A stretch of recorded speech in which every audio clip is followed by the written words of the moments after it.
A paz do Senhor, meus irmãos. Aqui é Vera Lúcia. Agradeço ao Senhor por novamente permitir que eu participe deste projeto Leitura Bíblica Diária. Agradeço também aos pastores líderes da Obra do Brasil para Cristo. E é um prazer estar novamente com os irmãos para conversarmos mais um pouquinho sobre a palavra do Senhor. Ontem refletimos sobre a história de José. O episódio que mostra o início de toda a sua trajetória, a qual vai até o capítulo 50. Vamos seguir viagem com José? Não, por enquanto a gente vai dar uma paradinha para conhecermos um pouquinho a história de Judá e Tamar, um título não tão atrativo, que nos convida de repente até pular a página. Mas como Deus é um Deus de propósitos, com certeza tem muito a nos ensinar neste capítulo 38. Vamos ver o que ele tem a nos ensinar? O capítulo 38 começa assim. E aconteceu que, no mesmo tempo que Judá desceu de entre seus irmãos e entrou na casa de um varão de Adulão, cujo nome era Ira, e viu ali a filha de um varão cananeu, cujo nome era Sua, e tomou e entrou a ela. Como vimos neste versículo, Judá já começa a história com a desobediência. Lá em Gênesis 28, quando Isaac chamou a Jacó e o abençoou para que ele fosse buscar alguém para se relacionar, já avisou. Já o advertiu, não tomes mulher de entre as filhas de Canaã. Embora Judá soubesse que Deus não aprovava aliança com outros povos, os seus filhos teriam que ter relacionamentos com o seu povo. Cananeus representavam perigo, eram pessoas perversas, não temiam o Senhor, tinham práticas pagãs, mas Judá desconsiderou tudo isso, porque ele estava meio perdido. Ele queria estabelecer-se, ele queria reconstruir a história. Então, o que ele resolveu? Formar uma família. Casou-se com a filha de Sua, e deste relacionamento nasceram 3 filhos, Onã e Selá. O primeiro casou-se com Tamar, porém, ele não temia o Senhor, fez o que era abominável aos seus olhos. O Senhor então o matou, como diz no versículo 7. Naquela época, havia um costume. Quando houvesse esse tipo de fato, o irmão tomaria o lugar. O irmão contrairia o casamento com a cunhada. No caso, essa lei mais tarde se estabeleceu como levirato, que vem do latim, levir, quer dizer cunhado. Pois bem, Onã, então, passou a ser o esposo de Tamar. Só que ele tinha atitudes que não agradavam o Senhor. Ele não quis suscitar semente ao seu irmão. Ele aproveitou-se da situação para relacionar-se com Tamar. Com certeza, ele preferiu os momentos, os prazeres a gerar. Isso ele negou, buscou um meio contraceptivo. Claro que isso desagradou o Senhor. Deus olha para as pessoas. Deus olhou para Tamar. Tamar estava sendo enganada. ela não teria filho daquele rapaz, daquele homem, Onã. Então, Deus o tirou de cena. Ficou viúva novamente pela segunda vez, uma situação bem difícil para ela. Então Judá propôs que ela voltasse para casa e fosse ficar aguardando. Futuramente seu filho iria crescer, selar, e ela teria um novo casamento. Prometeu, e nesse intervalo ficou viúvo. Tamar sempre lembrando da promessa, sempre pensando, aquela promessa que foi feita lá no versículo 11. E nada de acontecer. Que promessa demorada. Será que eu estou sendo mais uma vez injustiçada? O que acontece comigo? Já perdi 2 maridos e agora estou aguardando alguém que não chega. E o tempo foi passando. E ela tinha um desejo imenso de ser mãe. Ela queria suscitar a semente. Ela queria suscitar um descendente para seu esposo. E teria que ser da linhagem dele, daquela família de Judá. Aí o que aconteceu? A promessa demorou. Como diz a palavra lá em Provérbios 13, 12, a esperança demorada enfraquece o coração. Mas o desejo chegado é árvore de vida. Estava demorando, ficou triste, ficou angustiada com aquela situação. E sabendo que o Judá ficou viúvo, ela planejou um meio de suscitar descendente. Então o que ela fez? Ela se vestiu de prostituta, colocou um véu e ficou no caminho onde Judá passaria. Acredito que ela sabia que Judá tinha a impulsividade, ele às vezes agia de forma impulsiva. Não pensava muito nas consequências de seus atos. Isso ele fez desde o início da história. Então lá ela ficou aguardando, ele iria passar por lá. De repente lá vem ele com seu amigo. Creio que o amigo estava um pouco mais afastado e ele se aproximou dela. E ofereceu para ela um cabrito, que na verdade nem estava com ele no momento. Só prometeu que iria mandar posteriormente para poder ter o relacionamento com ela. Mas ela pediu uma garantia. Ela não era boba. Ela poderia simplesmente ficar jogada ali e nunca mais ser reconhecida, nunca mais ter o seu valor resgatado. Poderia ser simplesmente oprimida, sofrer preconceitos e tudo mais, por não saber de quem seria aquele filho que futuramente iria nascer ou filhos. Bem, então, após o ato, Judá saiu, voltou para casa e deixou com ela seus pertences como garantia. Isso ele fez anteriormente, antes do ato, lógico.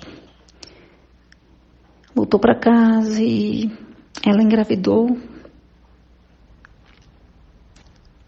Mais para frente ele ficou sabendo, olha, tua nora está grávida. E ela adulterou. E ele ficou enfurecido. Parece que a memória dele não estava funcionando bem nesse momento. Ele ficou enfurecido. E logo ficou com muita raiva. Será que ele não conhecia a nora? Será que ele não conhecia que ela era uma pessoa do bem? Mal sabia ele que ela estava grávida dele, que a teve como prostituta. O que é que ele fez? Mandou que aquele rapaz, seu amigo, levasse até aquela mulher o cabrito, né, para cumprir a promessa. E não a encontrou. Quando ele chegou lá, não a encontrou. Ele então ficou pensativo o que fazer, né? Como fazer para pegar meus pertences. Ela não está mais lá. Aquela prostituta não está mais lá. Então, mais tarde, alguém falou que tinha sido a nora, que estava grávida. Sua nora estava grávida porque cometeu adultério. E tinha cometido adultério. Então, o que ele fez? Mandou que a matassem, a queimassem. Que fúria que ele ficou.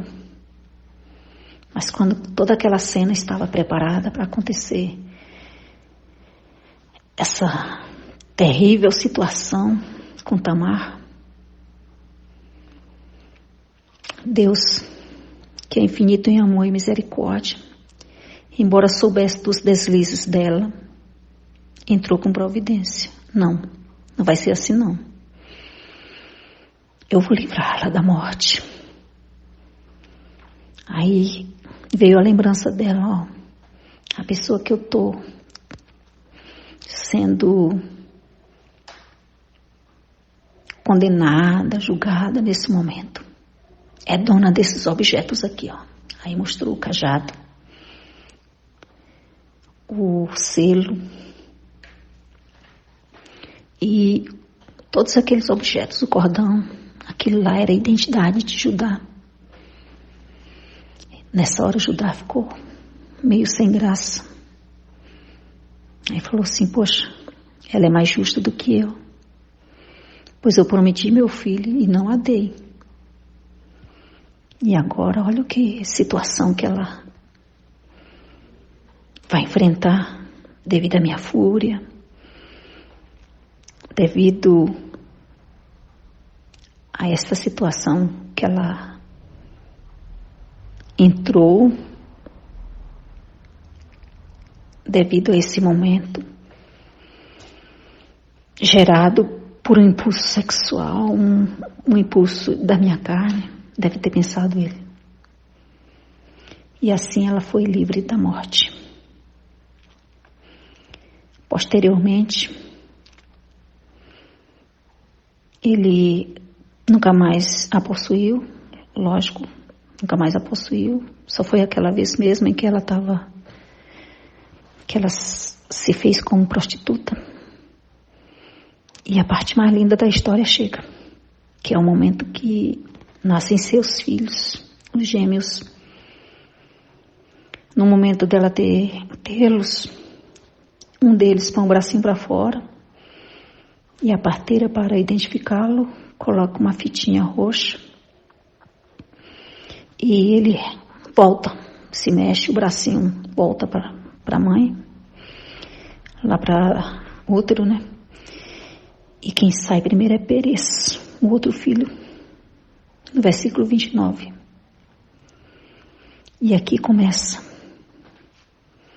o final dessa história. Um final bem bonito, porque essa história começou com desobediência, mas ela aponta para a graça. Por que aponta para a graça? Porque a palavra de Deus tinha promessas. Era da tribo de Judá que sairia o nosso Senhor Jesus Cristo. Pérez está na genealogia de Jesus Cristo. Essa história aponta para Jesus. Já era promessa do Senhor. Judá é um leão, é um leãozinho. Encurva-se e deita-se com o leão. Gênesis 49:10. O cetro não se arredará de ti, Judá, até que venha Siló.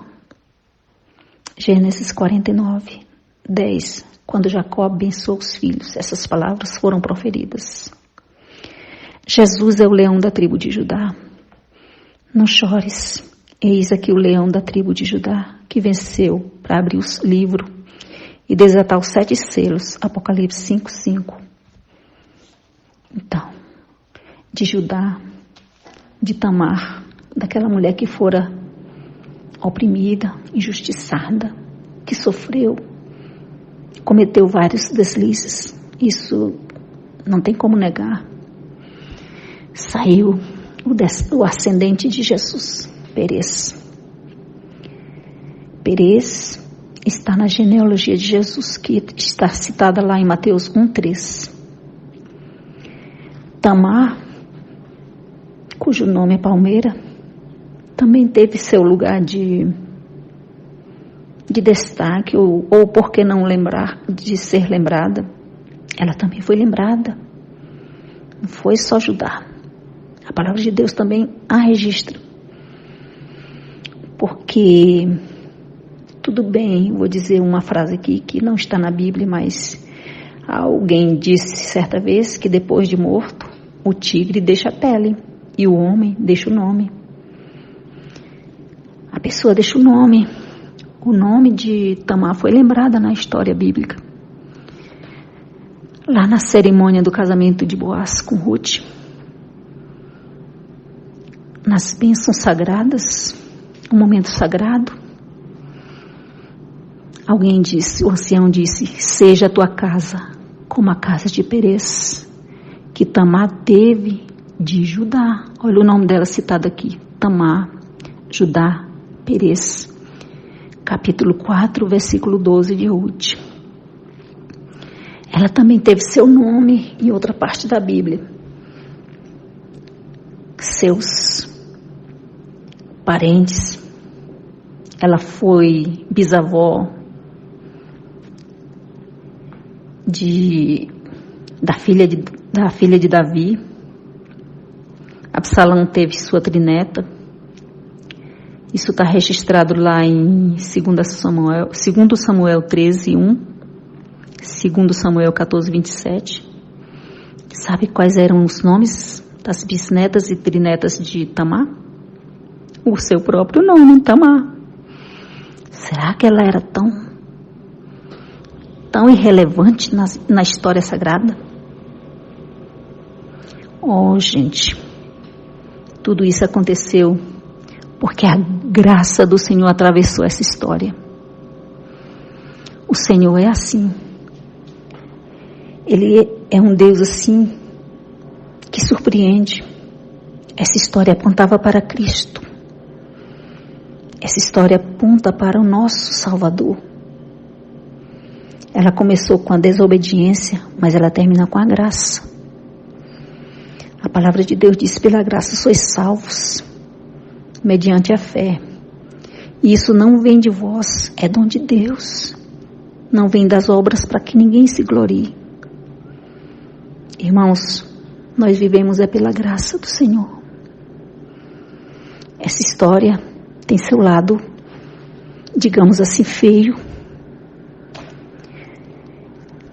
Esses personagens que fizeram parte da história foram pessoas falhas,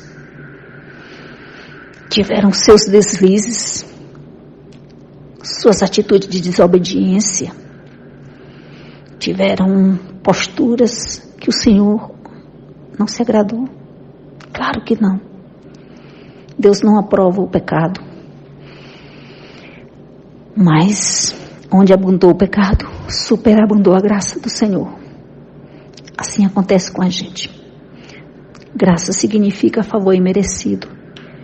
Nós também não merecíamos, nós também não merecemos, mas pela graça do Senhor, todos os dias nós somos abençoados. Nós temos nossas vitórias, nossas conquistas. Quantas vezes a gente recebe bênçãos? Nós recebemos bênçãos que Se for olhar da perspectiva humana, a gente não merece. Mas sob o olhar do Senhor, que é um olhar de graça, a gente recebe. E é isso que essa história nos ensinou. Achei riquíssima, riquíssima mesmo. Muito acrescentou à minha vida. Agora eu nunca mais vou pular essa página, talvez eu vá lê-la de novo, porque ela aponta para o nosso Salvador. Um abraço. Que Deus abençoe meus irmãos. Que Deus sempre ofereça o seu amor, o seu favor na vida de cada um. E que a sua graça esteja sobre cada um de vós. Em nome de Jesus. Glória a Deus por essa rica oportunidade. A paz do Senhor.